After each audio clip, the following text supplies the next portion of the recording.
Šiandien mums kaip vadovams iškyla pats svarbiausias klausimas, kaip pasirengti išorės vertinimui, kad nebūtų įtampos, kad nebūtų streso, kaip nuteikti bendruomenę, pasirengti patiems, kad tai iš tikrųjų būtų darnus ir mokyklai naudingas procesas. Tai mes šiandien apie tai. Ir tokie būtų ir pagrindiniai klausimai,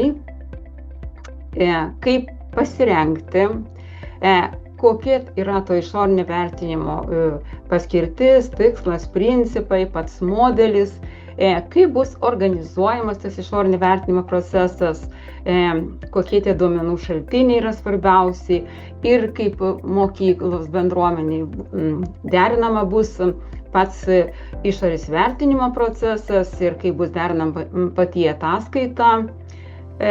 Ir ta nauda mokyklai, kokią naudą atneš išorės vertinimo procesas ir to išorės vertinimo rezultatai, pateikta ataskaita ir numatytos pateiktos mokyklos tobulinimo kryptis.